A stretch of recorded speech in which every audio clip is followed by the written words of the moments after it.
अस्सलाम वालेकुम students, welcome to universal e learning platform. Students, उम्मीद है आप सब खैरियत से होंगे। और स्टूडेंट्स, आज का हमारा जो टॉपिक है वो first year mathematics chapter number 3 और एक्सरसाइज हम जो पढ़ रहे हैं प्रीवियस लेक्चर्स में वो 3.1 है, एक्सरसाइज नंबर 3.1 है। और आज हमारा जो एक्सरसाइज नंबर 3.1 का क्वेश्चन है वो क्वेश्चन है question number 13। Student, question number 13 जो है ये बहुत बहुत इम्पोर्टेंट क्वेश्चन है। इसमें काफ़ी सारे स्टूडेंट्स को कन्फ्यूजन आ जाती है कि हमने इसमें एक मिसिंग जो है मैट्रिक्स ए उसकी वैल्यू फाइंड आउट करनी है। ऐसा ही क्वेश्चन हमने क्वेश्चन नंबर 12 भी किया था, लेकिन उस क्वेश्चन और इस क्वेश्चन में फ़र्क ये है कि उस क्वेश्चन में जितने भी मैट्रिसेस थे वो स्क्वायर मैट्रिक्स थे। तो वहाँ पे हमने इसको अपने प्रीवियस लेक्चर में पढ़ा था कि हम उसको इन्वर्स के मेथड से फाइंड आउट कर लेते थे। फॉर एग्जांपल एक इक्वेशन बन जाती थी A X is equal to B, तो हम प्री मल्टीप्लाइंग करके ए इन्वर्स के साथ एक्स को सेपरेट करते थे तो A inverse is equal to B आ जाता था। लेकिन वहाँ पे ए जो था वो एक स्क्वायर मैट्रिक्स था। पिछले क्वेश्चन नंबर 12 में आप देख सकते हैं जितने भी मैट्रिक्स की इक्वेशंस थी वो स्क्वायर मैट्रिक्स थी। अब क्वेश्चन नंबर 13 में इशू ये है कि ये एक रेक्टेंगुलर मैट्रिक्स है और ये भी एक रेक्टेंगुलर मैट्रिक्स है। तो रेक्टेंगुलर मैट्रिक्स का स्क्वायर इन्वर्स फाइंड आउट नहीं किया जा सकता। रेक्टेंगुलर मैट्रिक्स का इन्वर्स फाइंड आउट नहीं किया जा सकता। तो इस क्वेश्चंस को सॉल्व करने के लिए हमें जिस लॉजिक की ज़रूरत पड़ेगी उसके लिए हमें सबसे पहले दो मैट्रिसेस को सूटेबल मल्टीप्लिकेशन जानना बहुत ज़रूरी है। दो मैट्रिसेस उस वक्त मल्टीप्लाई हो सकते हैं, याद रखिएगा, कि जब पहले number of columns of A, first करें दो मैट्रिक्स हैं और दूसरे के number of rows of B, अगर ये बराबर हो जाए तो मैट्रिसेस की जो मल्टीप्लिकेशन है वो सूटेबल है। मैट्रिसेस की मल्टीप्लिकेशन जो है वो सूटेबल है। अब हम यहाँ पर देखते हैं कि एक और चीज़ बड़ी काबिल गौर है, इसको बच्चा बड़ी तवज्जो से देखना है, बड़ी तवज्जो से सीखना है, बड़े गौर से सीखना है कि जब दो मैट्रिसेस आपस में मल्टीप्लाई होते हैं तो जवाब में जो तीसरा मैट्रिक्स सी या ए भी बनता है वो किस तरह बनता है। फर्ज करें हमारे पास एक मैट्रिक्स है ए, तो यहाँ पे देखिए इसका ऑर्डर है m क्रॉस n। अब ये क्या है, इसके नंबर ऑफ रोज हैं और n क्या है, नंबर ऑफ कॉलम्स है। अब इधर देखिए, अब दूसरा मैट्रिक्स कोई बी है, उसका ऑर्डर n क्रॉस p है। अब ये दो मैट्रिक्स आपस में मल्टीप्लाई हो सकते हैं क्योंकि पहले के number of column, matrix A के नंबर ऑफ कॉलम और मैट्रिक्स बी के नंबर ऑफ रोज जो हैं वो सेम है। अब तीसरी बड़ी इंटरेस्टिंग और याद रखने वाली बात यह है कि जब मैट्रिक्स मल्टीप्लाई होते हैं तो जो नया मैट्रिक्स ए बी बनता है उसमें क्या होता है कि दूसरे के नंबर ऑफ, पहले के नंबर ऑफ कॉलम्स और दूसरे के नंबर ऑफ रोज आपस में कैंसिल हो जाते हैं, ख़त्म हो जाते हैं, और जो नया मैट्रिक्स ए बी बनता है उसका ऑर्डर जो होता है वो क्या होता है, m क्रॉस p। अब यहाँ पे देखिए, फॉर एग्जांपल अगर कोई मैट्रिक्स ए है इसका ऑर्डर 2/3 है और कोई मैट्रिक्स है इसका ऑर्डर 3/4 है, तो by definition of multiplication of two matrix पहले के नंबर ऑफ कॉलम और दूसरे के नंबर ऑफ रोज जो हैं वो सेम है।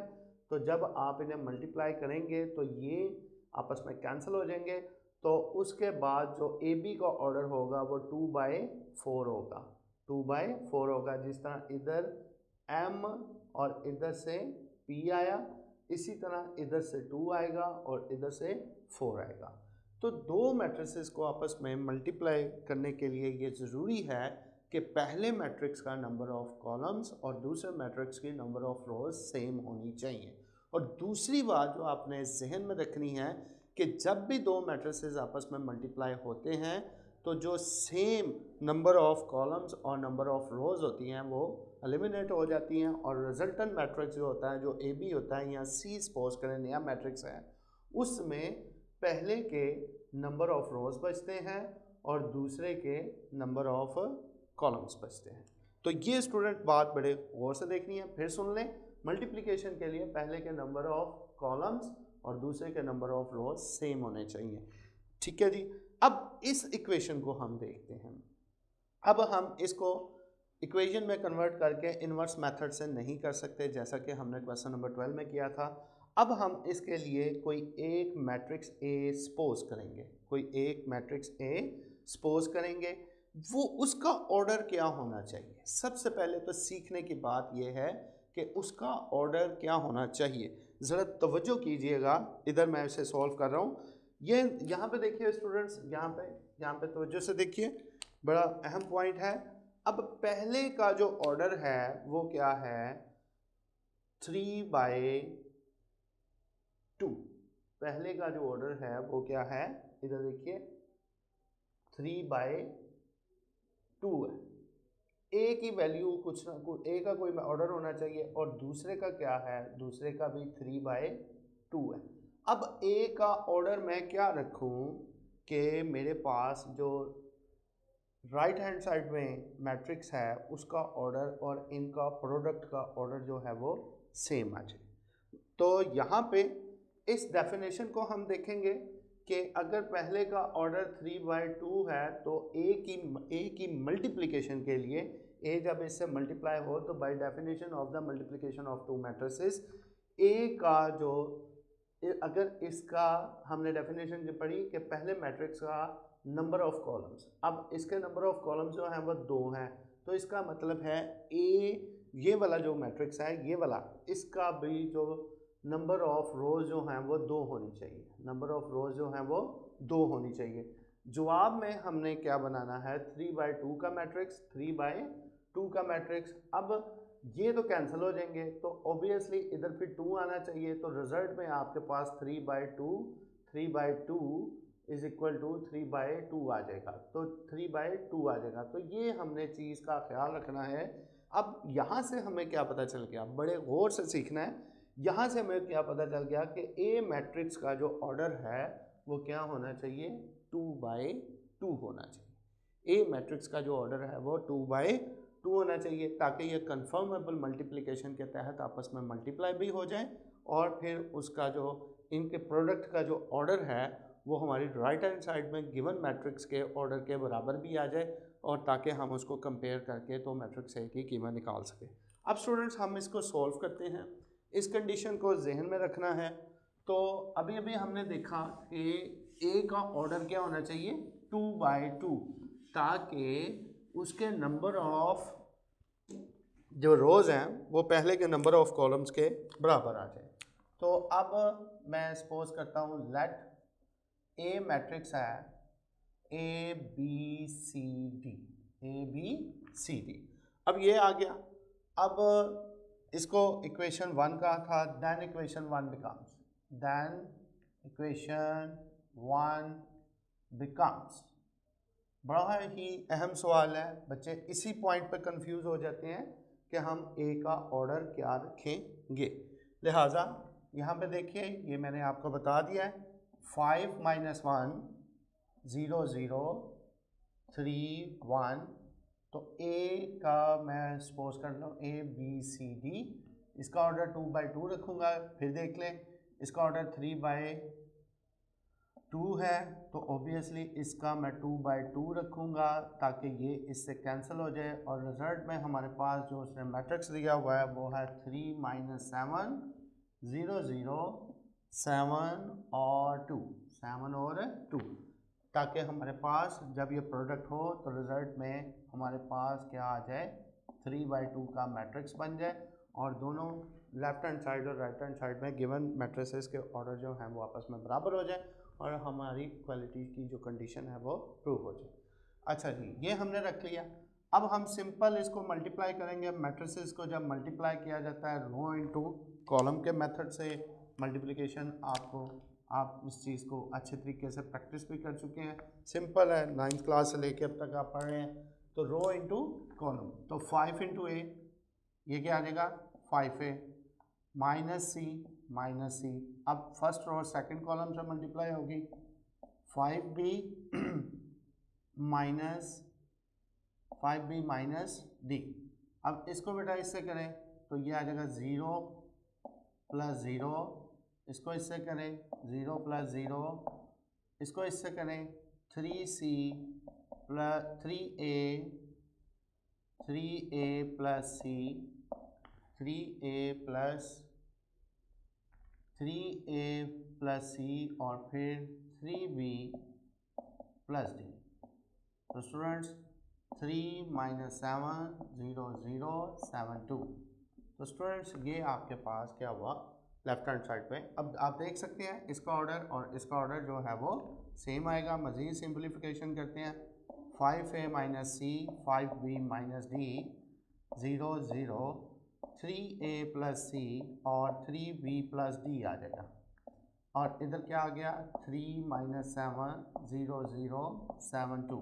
तो स्टूडेंट्स ये दो मैट्रिसेस इक्वल हो गए, क्योंकि यहाँ पे हमारे पास क्या है नंबर ऑफ, इसका ऑर्डर और इसका ऑर्डर सेम है और दरमियान में इक्वालिटी का साइन है।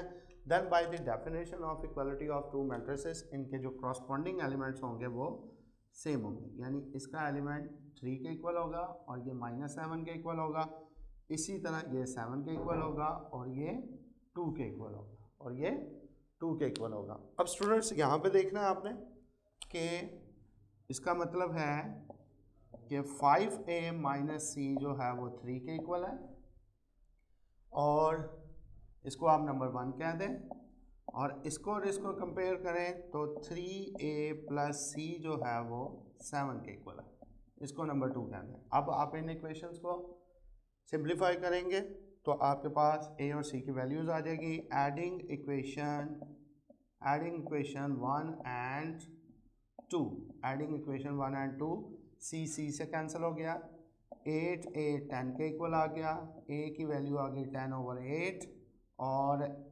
किसकी वैल्यू बच गई, a किसके इक्वल आ गया 5/4 के। तो एक वैल्यू हमने फाइंड आउट कर ली।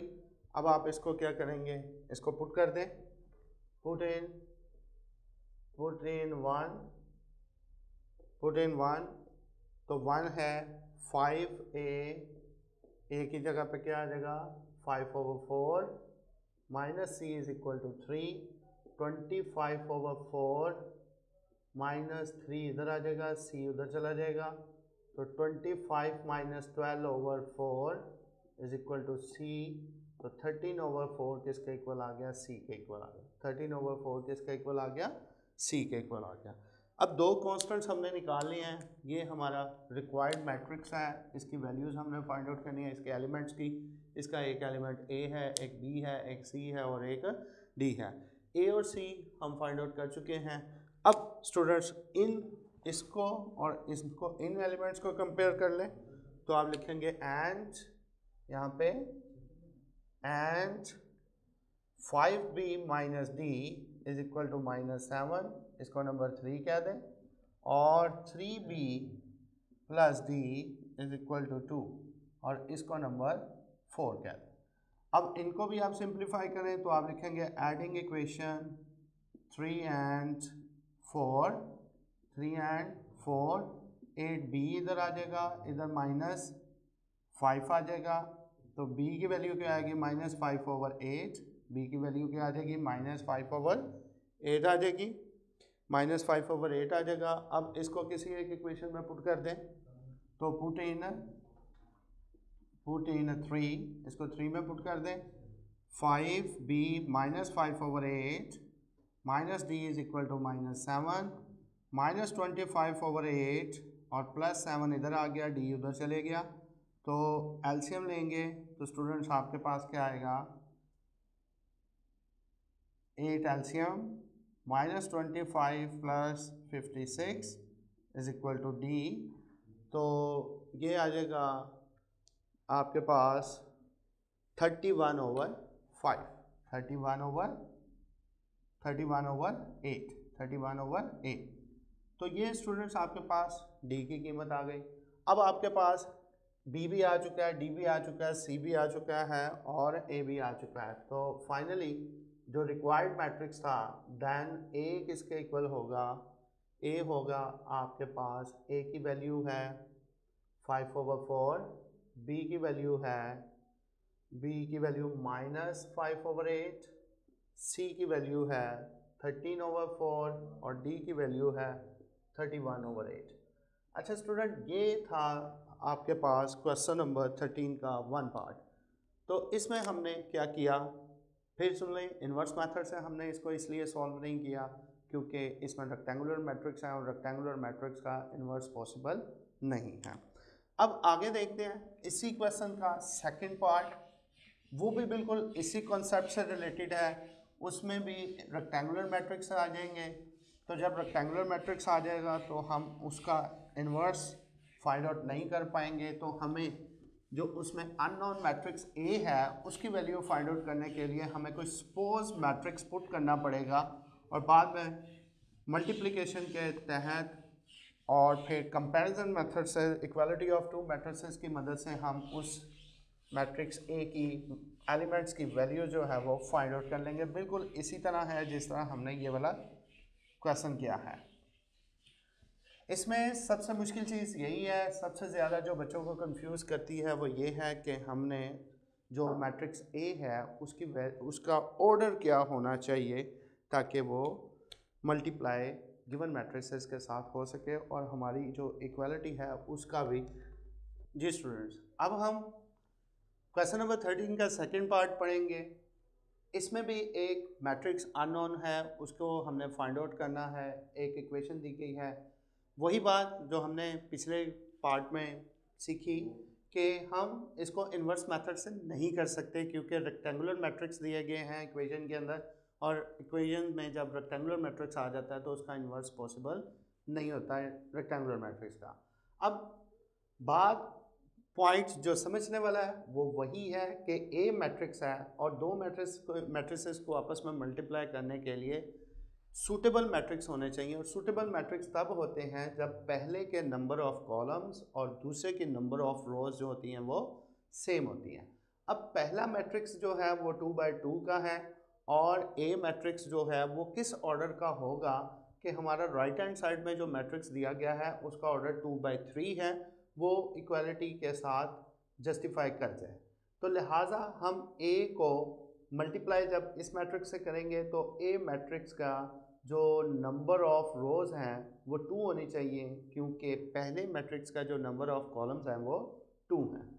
लिहाजा 2 से कैंसिल हो जाएगा। तो इधर ऑर्डर 3 बनाने के लिए, 2/3 बनाने के लिए एक 2 आ जाएगा, तो यहाँ पे हम 3 पुट करेंगे ताकि, और हमें पता चल जाएगा कि ए मैट्रिक्स का जो ऑर्डर है वो 2/3 है। लिहाजा हम ए मैट्रिक्स एक्सपोज करते हैं जिसका ऑर्डर 2/3 होगा और उसकी एंट्रीज को हम सपोज वैल्यूज़ देते हैं ABCDEF। तो देन इक्वेशन 1 बिकम्स, ये हमारे पास एक इक्वेशन आ जाएगी। अब हम लेफ्ट हैंड साइड में दो मैट्रिसेस को आपस में मल्टीप्लाई करेंगे और फिर bye the definition of equality of two matrices हम उन वैल्यूज़ को कंपेयर करके तो उनको फाइंड आउट करेंगे। जी स्टूडेंट्स, अब यहाँ पे देखिए लेफ्ट हैंड साइड में जो मैट्रिक्स है उसका ऑर्डर 2/3 है और राइट हैंड साइड में जो मैट्रिक्स है उसका ऑर्डर 2/3 है और दरमियान में इक्वालिटी का साइन है। इसका मतलब ये है कि ये दोनों मैट्रिसेस जो हैं bye the definition equal matrices दोनों बराबर हैं, तो हम कंपेयर कर सकते हैं फिर इसकी एंट्रीज़ को। तो हम पहली एंट्री के साथ और फोर्थ एंट्री के साथ कंपेयर करते हैं तो हमारे पास दो इक्वेशंस बन जाती हैं। इनको साइमल्टेनियसली आप सॉल्व करते हैं तो ऑपरेटिंग इक्वेशन 1 + 2 टाइम्स सेकेंड। तो यहाँ पे देखिए इक्वेशन 1 को आपने क्या किया, इक्वेशन 2 को 2 से मल्टीप्लाई किया तो ये इक्वेशन एज इट इज़, तो -a + 4d = 6 बन जाएगा। 2a से कैंसिल, 3d = 6 और d = 2 आ गया। अब ये जो d की वैल्यू निकली है इसको हम इक्वेशन नंबर 1 में पुट करते हैं तो हमारे पास क्या आ जाता है, 2a - d की जगह पे 2 आ गया, -2 = 0, 2a = 2 और a = 1 आ गया। तो हमारे पास जो मैट्रिक्स हमने फाइंड आउट करना है a, उसकी दो एंट्रीज हमने फाइंड आउट कर ली हैं a और d। इसी तरह स्टूडेंट्स हम इसकी जो सेकंड एंट्री है राइट हैंड साइड में गिवन मैट्रिक्स के सेकंड एंट्री के साथ कंपेयर करते हैं। तो 9 2b minus e is equal to -3 और ये वाली एंट्री जो है इसके साथ कंपेयर करते हैं -b plus 2e is equal to 3 और इसको नंबर 3 कह दें और इसको नंबर 4 कह दें। अब इनको हम साइमल्टेनियसली सॉल्व करते हैं तो इसके लिए भी आप operating 2 time 3 plus 4 equation number 3 को 2 से मल्टीप्लाई करके इक्वेशन नंबर 4 में ऐड करते हैं। तो इक्वेशन नंबर 3 को 2 से मल्टीप्लाई करेंगे तो ये आ जाएगा 4b minus 2e is equal to -6 और -b plus 2e is equal to 3। तो इन्हें जब प्लस करेंगे -2e और प्लस 2e आपस में कैंसल, इधर 3 भी बच जाएगा और इधर -3 आ जाएगा और b की वैल्यू क्या आ जाएगी -1। अब इस b की वैल्यू को आप क्या करें इक्वेशन नंबर 3 या 4 में पुट करके तो हम e की वैल्यू निकाल लेंगे। तो इसको 3 में पुट कर दें b into -1 minus e is equal to -3 -2 plus 3 is equal to e को उस साइड पर ले जाए तो 1 इज इक्वल टू e आ जाएगा। तो 4 एंट्रीज की वैल्यू हमने फाइंड आउट कर ली। अब हमारे पास पीछे 2 एंट्रीज की वैल्यू रह गई हैं तो इसकी थर्ड एंट्री जो है इधर 8 के बराबर होगी एंड यहाँ पे देखिए and 2c minus f is equal to 8 and और 6 एंट्री जो होगी -7 के इक्वल होगी -c plus 2f is equal to -7। इसको नंबर 5 और नंबर 6 कह दें। तो स्टूडेंट्स इसको भी आप ऑपरेट करें, ऑपरेटिंग 5 में प्लस कर दें 2 टाइम्स 6 को 2c minus f is equal to 8 और इसको 2 से मल्टीप्लाई करेंगे -2c plus 4f is equal to -14। तो जब आप ऐड करेंगे तो ये कैंसिल हो जाएगा तो ये आ गया 3f और ये कितने बच जाएंगे -6। तो f की कीमत क्या आ जाएगी -2। f की कीमत क्या आ जाएगी -2। अब ये जो f की कीमत है इसको इक्वेशन नंबर 3 या 4 में पुट करके आप c की कीमत निकाल सकते हैं। Put f is equal to -2 in 5 2c f की जगह पे -2 8 2c plus 2 8 2c is equal to 6 और c की वैल्यू क्या आ गई 3।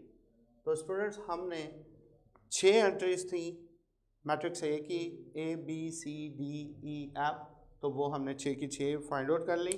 Then matrix A becomes then a की वैल्यू क्या आ गई जी a क्या निकला है 1 b क्या निकला है -1 c क्या निकला है 3 और d क्या निकला है 2 e है 1 और f है -2।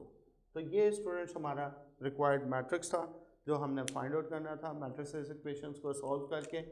और लास्ट में हमारा इस एक्सरसाइज का क्वेश्चन नंबर जो है 14 है वो इंतहाई सिंपल क्वेश्चन है। उसमें आपने 2 मैट्रिसेस को आपस में मल्टीप्लाई करना है तो आपके पास आइडेंटिटी मैट्रिक्स ऑफ ऑर्डर 3 आएगा और R उसमें से कॉमन आ जाएगा। इंतहाई आसान क्वेश्चन है। उम्मीद है मैट्रिसेस को इतनी डिटेल में पढ़ने और मल्टीप्लिकेशन को सीखने के बाद वो क्वेश्चन आप आसानी से कर सकेंगे। अगर वो आपसे क्वेश्चन नहीं होता तो आप हमें कमेंट्स बॉक्स में बताइएगा। ये थी स्टूडेंट्स हमारी एक्सरसाइज नंबर 3.1 जो आज कंप्लीट हो गई। नेक्स्ट लेक्चर में हम 3.2 पढ़ेंगे। उम्मीद है आज का लेक्चर आपको समझ आ गया होगा। अल्लाह ताला आपको बहुत आसानियाँ अता करे। अल्लाह हाफ़िज़।